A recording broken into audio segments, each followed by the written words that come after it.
Okay, here we are. It is February's Feather Friday. This is the second one. So last week we worked on our long arm feather, and this week we're going to do a really simple one. It's the hook feather, and it's just exactly what I said.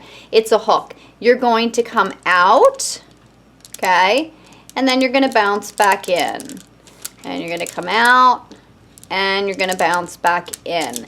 And one of the things I want you to think about as you're drawing this and stitching it, it can close here, it can be open here, they can be long and skinny, they can be short and fat. They're your feathers, so you create them how you want to create them. But just like we did last week, we really do want to make sure that we're making our feathers in all different directions, because you can't turn your quilt on a long arm. And on the domestic, sometimes with the bulk of the quilt on one side, you don't want to turn the quilt. So it's super important that you can create these in all different directions. Now, I want to talk quickly, and I don't remember if I said this last week. When you are stitching, okay, or drawing, I should say, I don't want you to plant your wrist, okay, and do all fingers, okay? Your hand should be gliding across the paper. You'll get smoother shapes, okay, if you do that. And it's just back. And if you curl in a little bit more than me, that's okay too.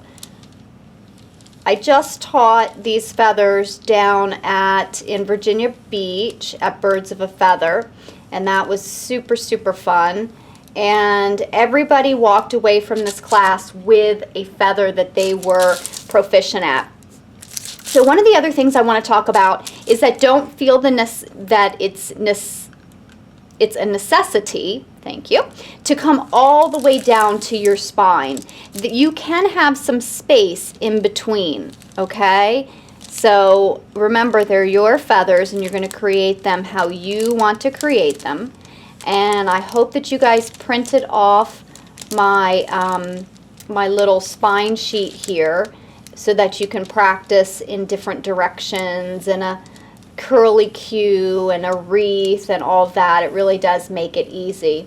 If you haven't, make sure that you go to my website and download that. Okay, so there's that. Now I love this particular shape, this question mark shape. I typically will feather the outside first, and then I feather the inside, but that's just how I do it. Again, you'll find your way.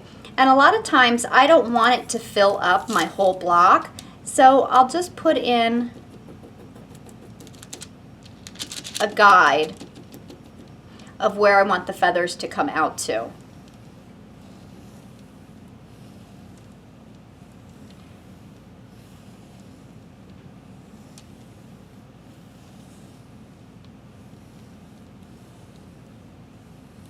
And it's a loose guide. So if I don't get all the way there, I'm not too terribly disappointed.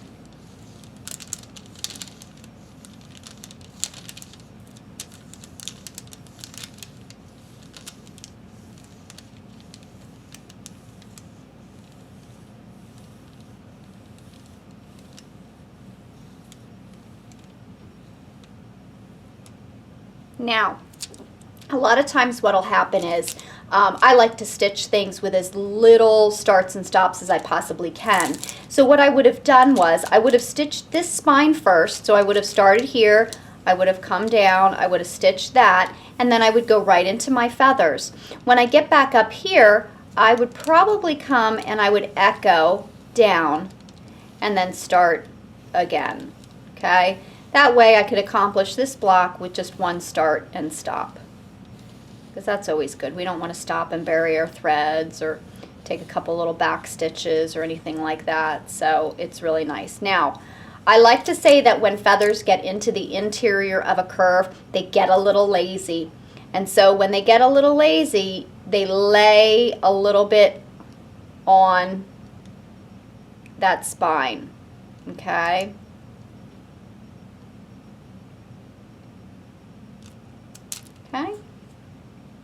So over here, with wreaths, I typically start at 9 o'clock and I work my way around. And I think that's because when I stitch the spine, I'm holding my template here and I'll start at 9. I'll stitch all the way down, excuse me, to 6 o'clock. I'll reposition my hand and then continue stitching. So I'm already at 9 o'clock. So I think that's probably why I start there. Okay, and I don't do the inside and outside at the same time. And the thing with the feathers is you really want to make sure that you're getting that 60-degree angle. And one of the things I want you to think about, if you see this area right here, the way I do it is I like to imagine that I'm cutting that in half, okay? So when I bring my feather up, I'm cutting that in half, okay? So I created a new space. When I come back down, I want to cut that in half as well, okay? And I just continue that process. Cut it in half, cut it in half, and that helps me maintain my angle that I want.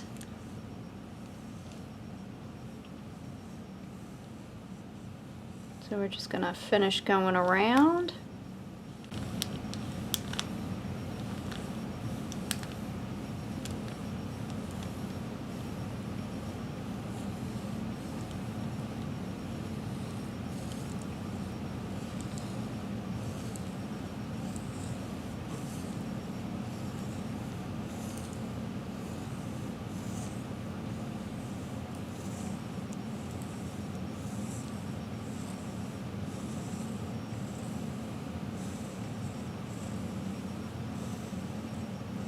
And then I make that a bigger one to cover that area. So now we're going to the inside. And this is where your feathers get a little lazy and they tend to lay on the spine longer than if you were doing them on the outside. Okay, so we're right here and we're going to come in and we're going to lay that down there and then come back in. And see how it kind of just lays in there a little bit longer than on the outside, because they're a little lazy, but that's okay. And the principle's still the same. You're still cutting that area in half. The area is just a little smaller. Okay, so we're still cutting that area in half.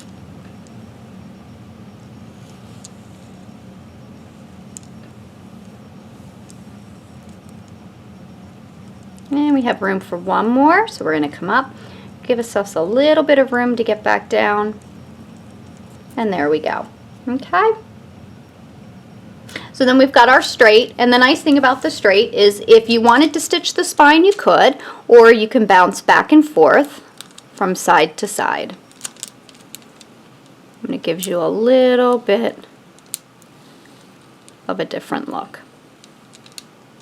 But you also don't get that thread buildup in the center. Now, I'm using a Sharpie fine point marker. This is not my typical drawing instrument. I prefer the Uniball pens that I discussed in a previous blog. And you should really try and use something that you like. I think that those Uniball pens make me much more creative. All my creativity is in that Uniball pen. Certainly not in this Sharpie. There we go. Put a little curly Q there at the end. Okay? So that is the hook feather. Okay? We're going to move on over to the machines. Alrighty, so here we are at our sewing machine, and I'm just going to bring up my bobbin thread so I can hold on to both. And we're doing the hook feather, okay? So we'll see how good I am at this. Typically I would take a couple of stitches to secure. but we're just gonna get going here. I'm using my bat scooters, which Terry Lucas gave me, and I'm pretty much loving. So here we go. Let's give this a whirl. Now remember, I am not a domestic quilter, just really learning, so be kind.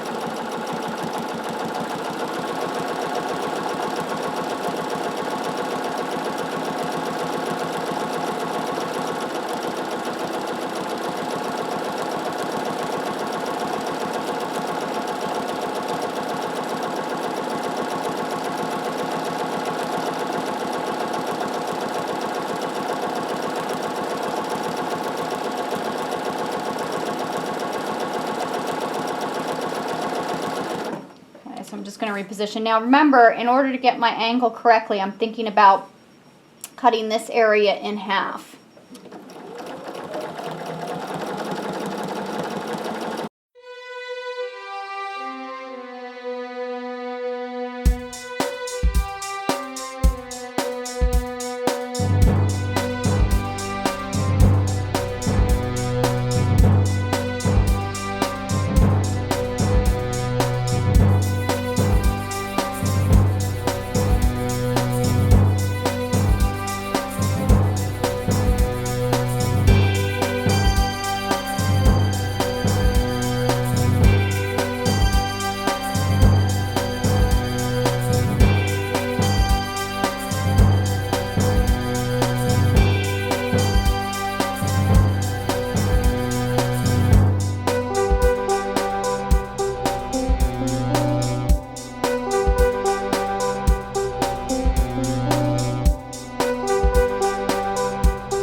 Do the curly Q over here. Just get this stuff out of the way.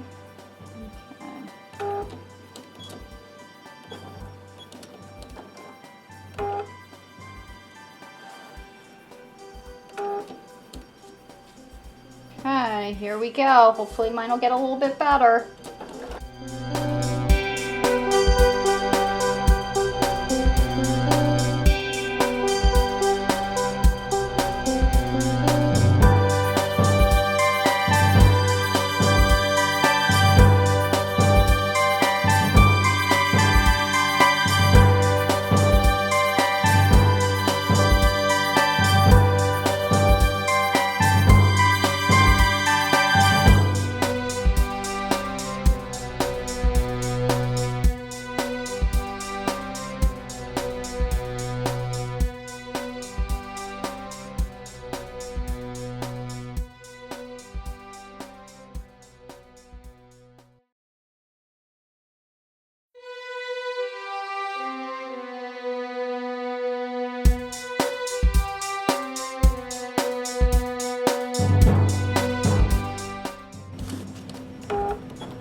Now typically I would pull my thread to the top and tie off and all that, but okay. All right, well they seem to be getting a little bit better. Let's see how I do with the wreath. Okay.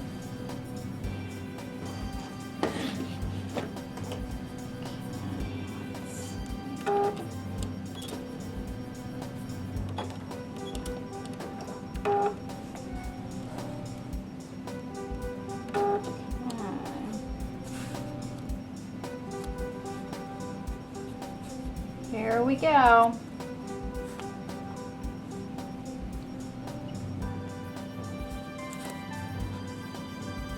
I'm not too concerned right now about my stitch length. I'm just really trying to get the shape of the feathers on the domestic. I figure stitch length will come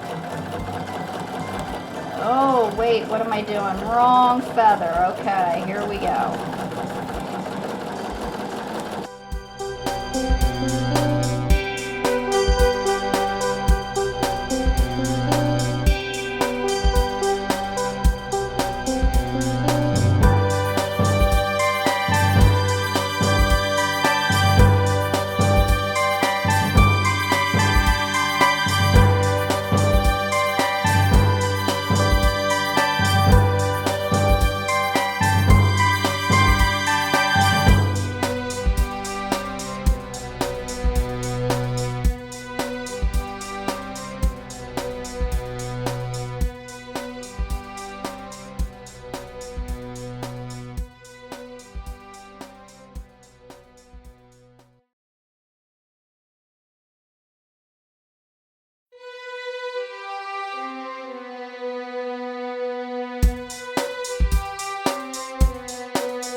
I don't know, guys.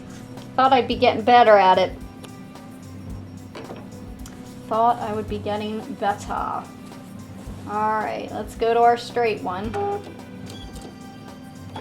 Pull up that thread. Okay, so here I think I'm trying to try and bounce back and forth from side to side.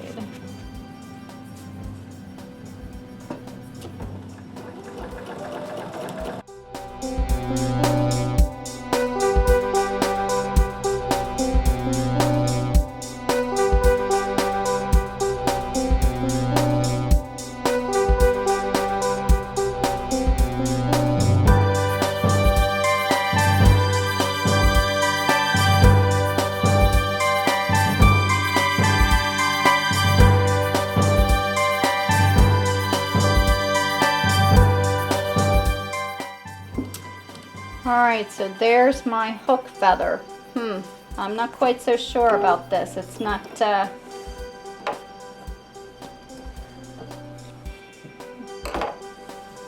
not looking so hot. Okay, so here we're going to do the hook feather.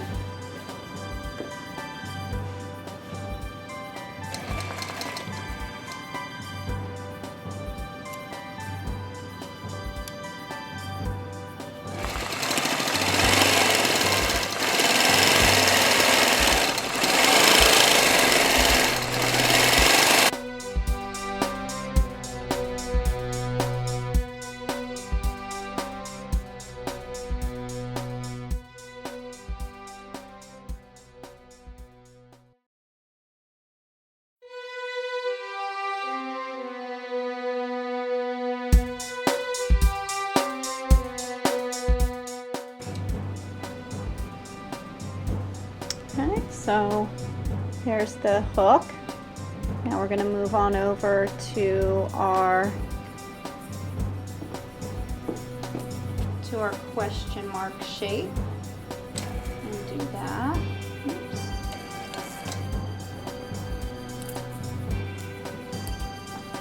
Oh, oops. There we go. Wrapped around that. Okay, so let's make sure that you guys can see that as I stitch. Okay, so I'm actually going to stitch this in just to show you. So I would typically stitch this first.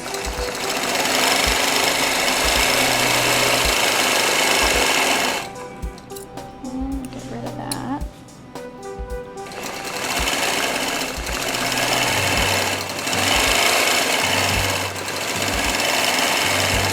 Run an inside curve so it gets a little lazy. So you see how it followed the spine a little bit more?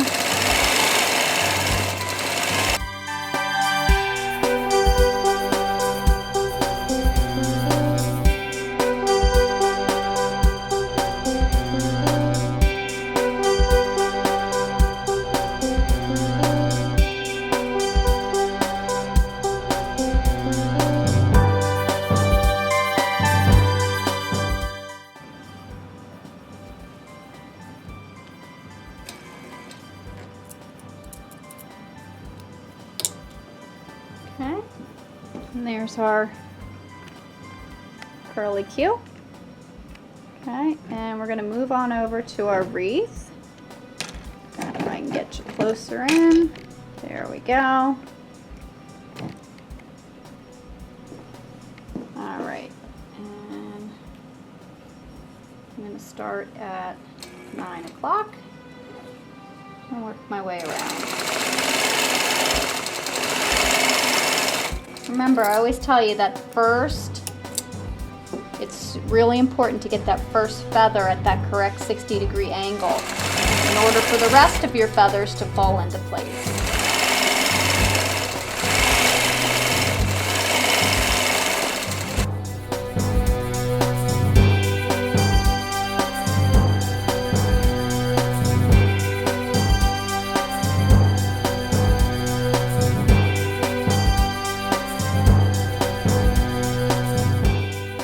So now we're going to move to the inside of our wreath. Now, with the inside of a wreath, if you're not super great at it, there's nothing saying that you have to quilt feathers on the inside.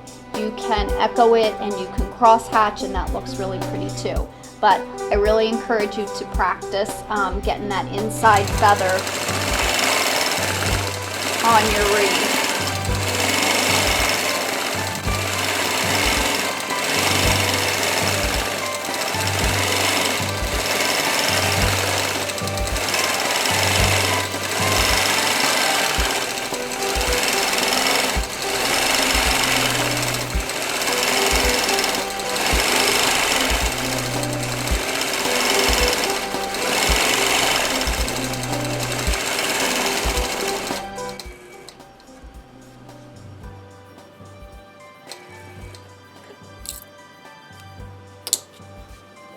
So as you can see, I'm much better at the long arm than I am on a domestic machine.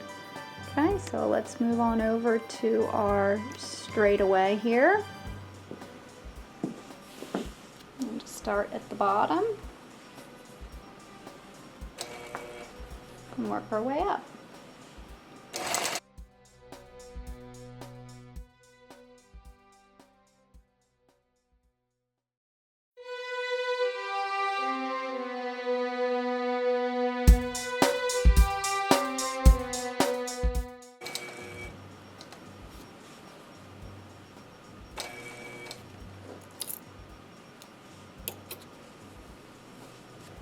And there we are with our straight one that we did every other.